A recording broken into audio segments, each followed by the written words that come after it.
তো hello viewers, সবাইকে brothers ডাক ফার্ম ইউনিয়নের পক্ষ থেকে আন্তরিক প্রীতি ও ভালোবাসা জানিয়ে আর একটা ভিডিও শুরু করছি। তো ভাইয়ের হাঁস এখন মোটামুটি সব হলো 3 কেজি, 3.5 কেজি, 3 কেজি 200 হয়ে গেছে। এখন এই হাঁস হলো সেল দেবো গত আর 3-4 দিন পরে হলো আমরা হাঁস সেল দিয়ে দিব। তো আপনারা সবাই দোয়া করবেন ভাইয়ের জন্য। আপনাদের দোয়া এবং ভালোবাসায় কিন্তু আমাদের পথ চলা। তো আমি বারবারই আপনাদের বলছি যে হাঁস লালন পালনে কিন্তু প্রচুর পরিমাণে একটা বেনিফিট থাকে। তো ভাইয়ের এই যে অল্প কিছু হাঁস এই এখন মোট হলো 5 বস্তা খাবার গেছে। তো আমরা আশাবাদী, এখন যদি আমরা 300 টাকা করে কেজি ধরেও যদি এই হাঁস বিক্রি করি, 300 টাকা কেজি ধরে হাঁস যদি বিক্রি করি, তাও আমাদের প্রায় 58,000 টাকার মতো থাকবে। তা খরচ খরচা বাদে এই হাঁস থেকে হলো ভাইয়ের ইনকাম হবে হলো 30+ ইনকাম থাকবে। তো সবাই দোয়া করবেন ভাই যেন আরও ভবিষ্যতে যেন আরও উন্নতির দিকে যাইতে পারে। কারণ আপনাদের দোয়া এবং ভালোবাসায় একটা মানুষকে যদি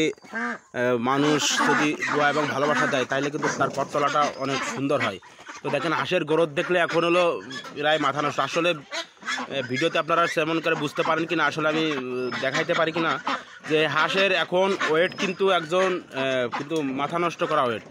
তো আমি আপনাদের একটু লাইভে দেখাবো, ওজন দিয়ে আজকে দেখাবো যে আসলে এর ওয়েট কী পরিমাণ আসছে। তো ভাবি একটা নিয়ে আসেন তো, আজকে একটা ওজন দিয়ে দেখাই।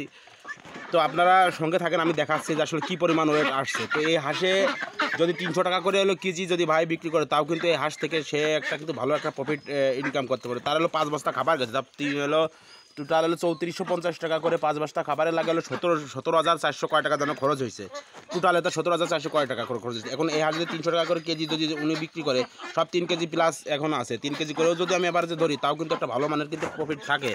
তো আমি ভবিষ্যতে চিন্তা ভাবনা করছি যে ভাই যদি এই হাঁস যদি ভালোভাবে সেল দিতে পারে, এই হাঁস মূলত হলো সব কিছু ঠিক আছে, এই হাঁস হলো সেল নিয়ে হলো বিষয়। এই হাঁস যদি দিনের দিনে একভাবেই কিন্তু যদি সেল দেওয়া যায়, তাহলে কিন্তু এই হাঁস থেকে প্রচুর পরিমাণে একটা বেনিফিট কিন্তু থাকে। তো ভাইয়ের সব কিছুই কিন্তু আসে আশেপাশে এলো, তার হলো মোটামুটি সে একজন হলো একটা দোকানদার, তার মিল আছে, তারপরে তার গরু আছে, ছাগল আছে, মোটামুটি তার কিন্তু সব কিছুই কিন্তু আছে। তার পাশাপাশি কিন্তু এই হাঁস সে লালন পালন করে, অনেক কষ্টের সঙ্গে কিন্তু সে হাঁসগুলো হলো লালন পালন করছে।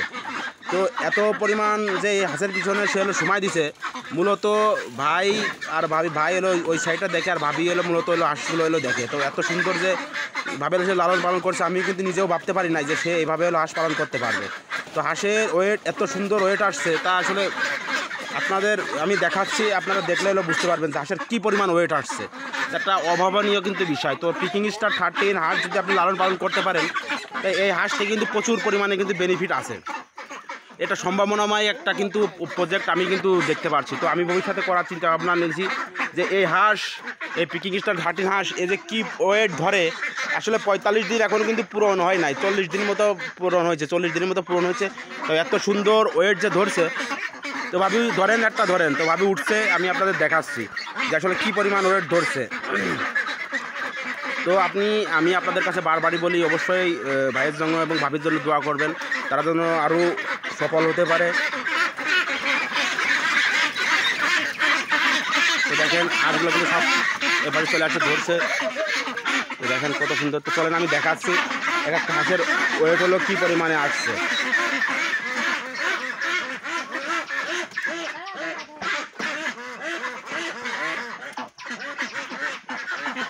কত বসতে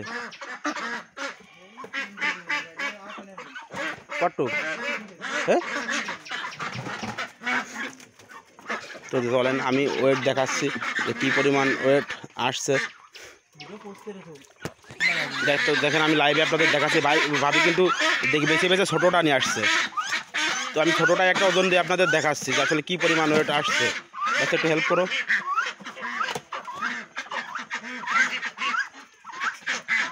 তো দেখেন এটার ওজন প্রায় হলো 3 কেজি 300 গ্রাম। এটার ওজন এসছে 3 কেজি 300 গ্রাম।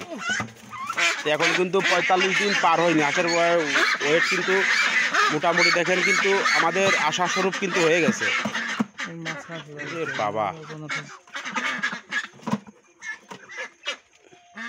এটা 3 কেজি 200 গ্রাম ধরাই দাও। তো এখন এভারেজে আমরা যদি 3 কেজি 300, 3 কেজি 200, 3 কেজি 400 যদি হয়, তাইলেও কিন্তু এভারেজে কিন্তু আমরা যদি 3 কেজি করেও ধরি, তাও কিন্তু এর আমি টোটাল যা আমি হিসাব করছি তার থেকে কিন্তু দ্বিগুণ হারে কিন্তু হাঁসের ওয়েট কিন্তু বাড়ছে। তো পিকিং স্টার 13 জাতের যে হাঁস, এই হাঁস লালন পালন করলে কিন্তু একজন খামারি অবশ্যই স্বাবলম্বী হতে পারে।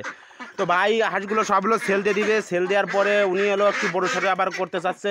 তো আমি আপনাদের বলছি যে আসলে এই পিকিং স্টার 13 যে হাঁসগুলো, এই হাঁসগুলো লালন পালনে একজন মহিলা মানুষ যে কী পরিমাণ শ্রম এর পিছনে দিছে, যার আসলে কষ্ট না করলে কোনো কিছুতেই সফলতা অর্জন করা যায় না। যার কষ্ট সফলতার জন্য সে আজকে এই এখনও আছে, তার হলো 100 পিস মতো আনা ছিল, তার হলো 20টা হাঁস হলো কাটছিল আর 20টা হলো অন্য মানুষদের দিয়ে দিয়েছিল। দেওয়ার পরে এখন তার আছে এখানে প্রায় 65 পিস আছে। তো 65 পিস হাঁসে আপনার টোটালি খাবার খরচ গেছে ওই 17,400 কয় টাকা, ধরেন 18,000 টাকার মতো ওষুধ দিয়ে সব দিয়ে খরচ গেছে।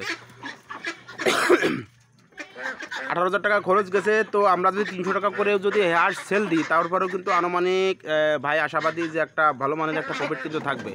তো এই হাঁস উনি আর কিছুদিনের মধ্যে হলো সেল দিয়ে দেবে। সেল দেওয়ার পরে আপনার আবার হলো যেখানে হলো ঘর বাড়ানোর পরে কিন্তু আবার হলো হাঁস আনবে। তো পিকিংটা 13 জাতের হাঁসগুলো আসলে লালন পালন কিন্তু আসলে ব্যাপক পরিমাণে লাভ। তো আমি তো আপনাদের বলছিলাম যে আসলে লাইভে আমি দেখাবো ওয়েট করে, যে আসলে আপনারা এইভাবে কি ভিডিওর ভিতরে বুঝতে পারেন কি না। তো 2টা হাঁস ওজন দিলাম, ছোটো 2টা হাঁস ওজন দিছি। তো একটা হচ্ছে 3 কেজি 400 গ্রাম, একটা হচ্ছে 3 কেজি 200 গ্রাম। তো এবারে যে আমি সব হাঁস মিলে যদি 3 কেজি করেও ধরি, ওয়েট 3 কেজি করেও যদি ধরি, তারপরেও কিন্তু ভালো মানের একটা প্রফিট থাকে। তাও এই হাঁস কিন্তু আমাদের এখানে প্রায় হলো 350 টাকা করে কেজির উপরে যায়। তো আমরা যদি 300 টাকা করে কেজি ধরি, তো একটা হাঁসে প্রায় হলো 900 টাকা করে যদি আমি ধরি, তাহলে এবার 65 হাঁসে প্রায় হলো 58,000 টাকার কাছাকাছি কিন্তু আসবে। তো সব খরচ খরচা বাদ দিয়ে কিন্তু একটা ভালো মানের একটা প্রফিটেবল থাকবে কিন্তু, তার আমি আশাবাদী। তো সবাই ভাই এবং ভাবির জন্য দোয়া করবেন, তারা যেন আরও সফল হইতে পারে, কারণ আপনাদের ভালোবাসায় কিন্তু এভাবে হলো পথ চলা। তো আমি আপনাদের বলি, যারা হলো যাদের হলো পুকুর নাই, যারা ভাবছেন যে হাঁস পালন করবো কীভাবে, যারা হলো পোলট্রির শেডগুলো করছেন, পোলট্রি পালন করছেন, তো আমি বাংলাদেশের প্রেক্ষাপটে আমি দেখতেছি হাঁস পালন কিন্তু একজন খামারি কিন্তু হঠাৎ করে কিন্তু ঘুরে যাইতে পারে। তো এই হাঁসগুলোতে মূলত ভ্যাকসিন লাগে না, কিছু মেডিসিন লাগে, সেই সব মেডিসিনগুলো ইউজ করলে তো আর কোনো কিছু সেভাবে প্রয়োগ করেন। তো চলেন আমি দেখাচ্ছি আসলে কী মেডিসিনগুলো আপনারা কীভাবে ব্যবহার করবেন।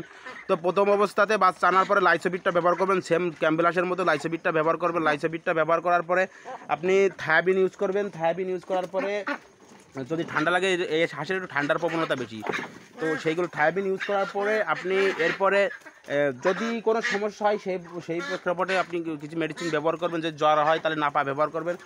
আর এর ব্যতিক্রম কোনো কিছু হলো সেরকম ভ্যাকসিন কোনো কিছু করা লাগে না। আর এরপরে ভিটামিনগুলো ব্যবহার করতে, তো চলেন আমি দেখাচ্ছি আসলে কী ভিটামিনগুলো ব্যবহার করতে। তো রেনা D3 ব্যবহার করে, রেনা AD3 ব্যবহার করে, তারপরে জিঙ্কটা ব্যবহার করে, জিঙ্ক বিটা। তো আমি দেখাচ্ছি চলেন যে আসলে কী ওষুধগুলো ভাই হলে মূলত হলে ব্যবহার করছে। তা যদি আমার ভিডিওগুলো ভালো লাগে অবশ্যই চ্যানেলটা সাবস্ক্রাইব করে বেল বাটনটা অন করে লাইক একটা শেয়ার দিয়ে অবশ্যই আমার পাশে থাকার হলো চেষ্টা করবেন আপনারা সবাই। আমি আপনাদের দেখাচ্ছি আসলে কী সব মেডিসিনগুলো ভাই হলো ব্যবহার করছে তার হলো খামারে। তো আসলে তেমন কয়েকটা মেডিসিন ব্যবহার করা লাগে না, কিছু মেডিসিন আছে। তো দেখেন অন্ধকার জন্য আমি ভালো আসলে দেখতেন। তো রেনামাইসিনটা ব্যবহার করছে, ডক্সিবেটটা ব্যবহার করেছে, রেনাজিং এই জিঙ্কটা ব্যবহার করেছে, রেনাজিং, অ্যান্ড্রোচিন, আর এই যে লেবার টনিক, হ্যাপারেনের এই যে লেবার টনিক এইটা ব্যবহার করছে। আর এই ব্যতীত আর এই যে আমি মাঝে মাঝে বলছি যে লাইসোবিটটা ব্যবহার করবেন, তো এই যে লাইসোবিট আনা আছে। তো এই হলো কিছু মেডিসিন, এই ব্যতীত তার সে আর কোনো কিছু কিন্তু ব্যবহার করেনি। তো সবাই যদি এই পিকিং স্টার 13 হাঁস পালন করতে চান তো অবশ্যই পালন করতে পারবেন।